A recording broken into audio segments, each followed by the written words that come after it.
इस वीडियो में हम सॉल्व करेंगे 12th इंग्लिश पोएट्री का एक मोस्ट इंपॉर्टेंट स्टैंजा, यानी कि जो आपके बोर्ड एग्जाम में पोएट्री से स्टैंजा या इसी को हम एक्सट्रैक्ट्स भी कहते हैं, जो पूछा जाता है वो हम इस वीडियो में सॉल्व करने वाले हैं।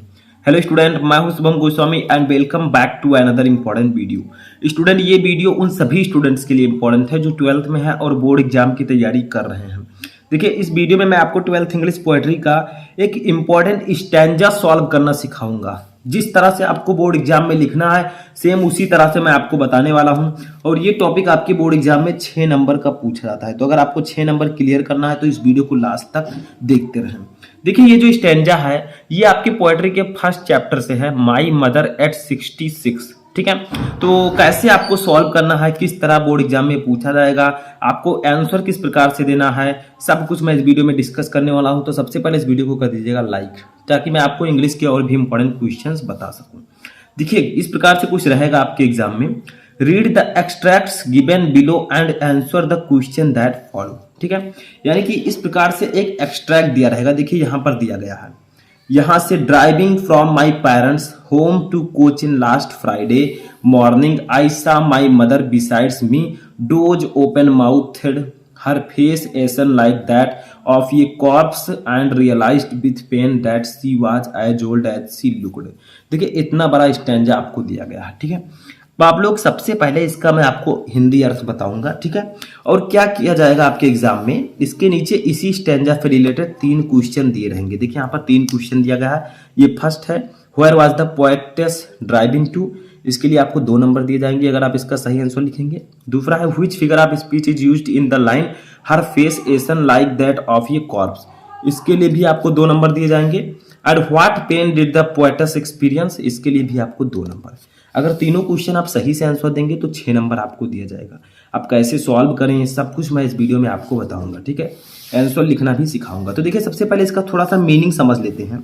देखिए, driving from my parents home, यानी कि ड्राइविंग का मतलब चलाते हुए, फ्रॉम माई पेरेंट्स मेरे माता पिता के, होम घर से। ठीक है, ड्राइविंग का मतलब गाड़ी चलाना। देखिए, इसकी जो लेखक हैं, इसके जो कवि हैं वो है कमला दास। ठीक है, इसके जो कवि हैं वो हैं कमला दास।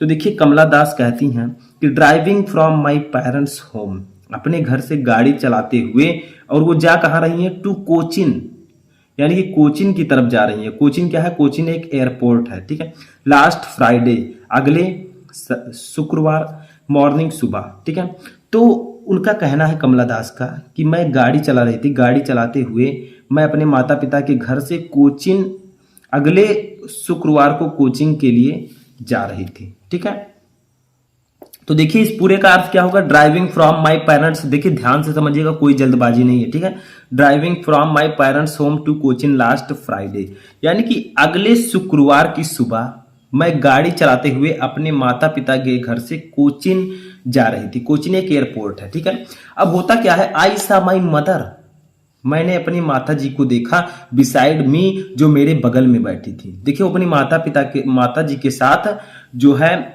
4 व्हीलर से जा रही थी कोचिन एयरपोर्ट। ठीक है, तो कहती हैं आई सा माई मदर, मैंने अपने माता जी को देखा, बिसाइड्स मी, जो मेरे बगल में बैठी हुई थी, डोज। डोज का मतलब क्या होता है, जमाई लेना। ठीक है, डोज का मतलब होता है झपकी लेना या जमाई लेना। उनकी माता जी झपकी ले रही थी, ओपन माउथेड, और उनका मुंह जो है वो खुला हुआ था। हर फेस एसन, और उनका जो फेस का मतलब चेहरा। ठीक है, एसन, एसन का मतलब पीला पड़ना। ठीक है, एसन का मतलब पीला या निर्जीव। ठीक है,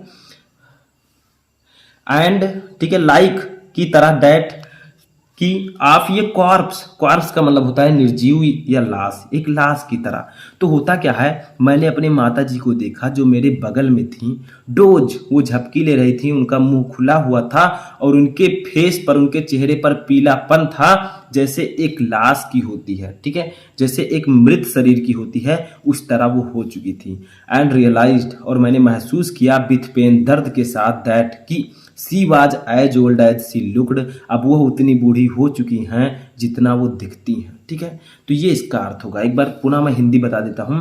driving from my parents home to Cochin last Friday morning, यानी कि अगले शुक्रवार की सुबह गाड़ी चलाते हुए मैं अपने माता पिता के घर से कोचिंग के लिए निकली या जा रही थी। ठीक है, आई सा माई मदर बिसाइड्स मी, मैंने अपनी माता जी को देखा जो मेरे बगल में थी। डोज, झपकी लेते हुए। ओपन माउथ, उनका मुंह खुला हुआ था। हर फेस एसन लाइक दैट, ये कॉर्प्स, और उनका चेहरा पीला पड़ गया था जैसे एक निर्जीव या लाश की हो जाती है। एंड रियलाइज्ड, और मैंने महसूस किया विथ पेन, दर्द के साथ, दैट की she was as old as she looked, अब वो उतनी बूढ़ी हो चुकी हैं जितना कि वो दिखती हैं। ठीक है, तो ये इसका मीनिंग होगा। अब देखिए इसके नीचे का जो क्वेश्चन है उसका आंसर देने में थोड़ा सा आसानी होगा हमें, क्योंकि हमने हिंदी बता दिया आपको। देखिए क्वेश्चन है where was the poetess driving to, यानी कि कवित्री कहाँ जा रही है। पोएटस का मतलब कवित्री, पोएट का मतलब कवि, तो कवित्री कहाँ जा रही थी बताइए, कवित्री कहाँ जा रही थी। तो मैंने बताया कवित्री जो है वो कोचिन एयरपोर्ट जा रही थी। ठीक है, तो कोचिन एयरपोर्ट, तो हम आंसर लिखेंगे।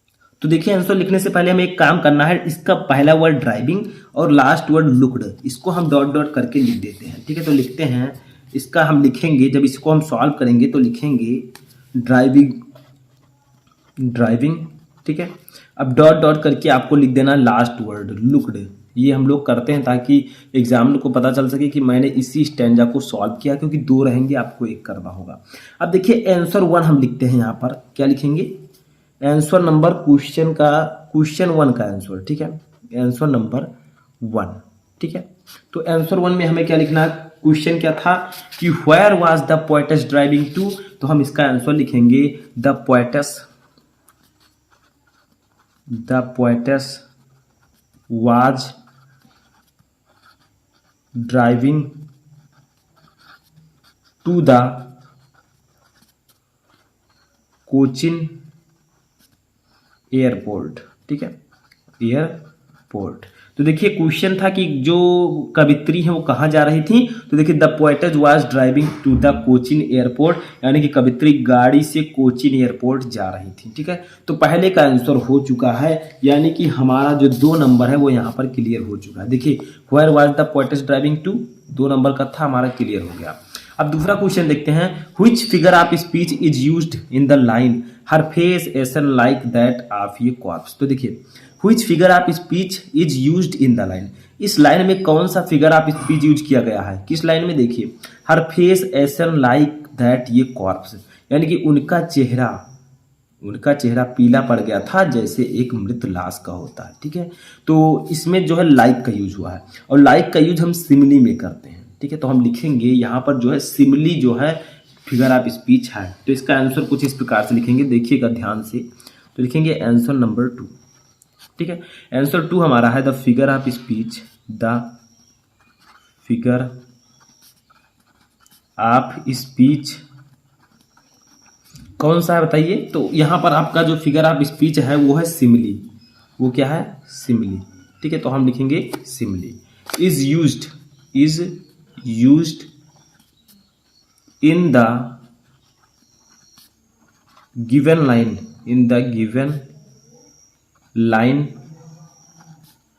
as the poetess sees her mother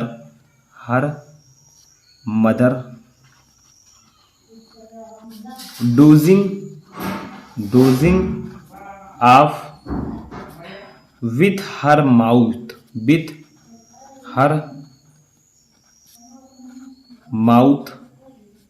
open। देखिए थोड़ा सा बड़ा आपको लग रहा होगा, लेकिन अभी मैं समझाता हूं। ओपन ऑलमोस्ट लाइक ये कॉर्प्स, ठीक है। देखिए क्या था क्वेश्चन कि जो आपका ये लाइन था उसमें कौन सा फिगर ऑफ स्पीच था, तो the figure of speech simile, उसमें सिमिली था क्योंकि वहां पर लाइक का यूज हुआ था। ठीक है, is use in the given line, यानी कि जो ये आपकी लाइन थी क्वेश्चन में, देखिए क्या है कि her face ashen like that a corpse, तो इसमें जो लाइक का यूज हुआ है इसीलिए सिमिली है। ठीक है, तो हमने लिखा था figure of speech simile is use in the given line, यानी कि इस लाइन में सिमिली का यूज हुआ है।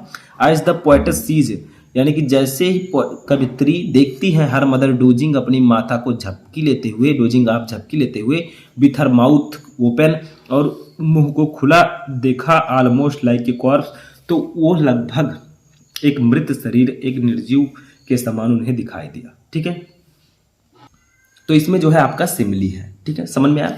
अब देखिए आंसर नंबर 3 क्वेश्चन हमारा क्या है, उसका आंसर देते हैं। तो देखिए थर्ड क्वेश्चन हमारा यहाँ पर है, देखिए थर्ड है what pain did the poetess experience. ठीक है, यानी कि यहाँ पर क्या होगा कि कवित्री ने किस दर्द का अनुभव किया। देखिए what pain did the poetess experience, यानी कि कवित्री ने किस दर्द का अनुभव किया। तो देखिए यहाँ पर हम लिखेंगे इसका आंसर। ठीक है, आंसर नंबर 3 यहाँ पर आपका इसका आंसर होगा she felt it painful to witness her एगेइंग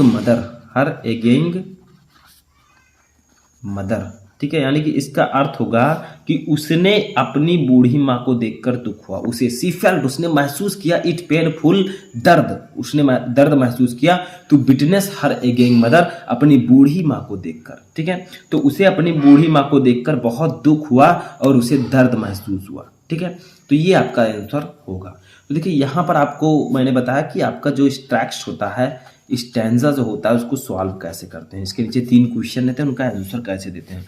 देखिए इसके लिए नंबर 1 आपको क्या करना होगा, चैप्टर वाइज हिंदी मीनिंग पढ़ना होगा। ठीक है, आपको समझना होगा उसके अंदर कहा क्या जा रहा है, पूरी कहानी आपको पता होनी चाहिए, तभी आप क्वेश्चन का आंसर दे पाएंगे। आई होप कि आपको ये वीडियो अच्छा लगा होगा। वीडियो पसंद आए तो वीडियो को लाइक कर दीजिए, चैनल पर नए चैनल को सब्सक्राइब कर लें, और किसी भी टॉपिक में क्वेरी है या आप किसी भी टॉपिक को पढ़ना चाहते हैं तो आप हमें हमारे पास कमेंट कर सकते हैं।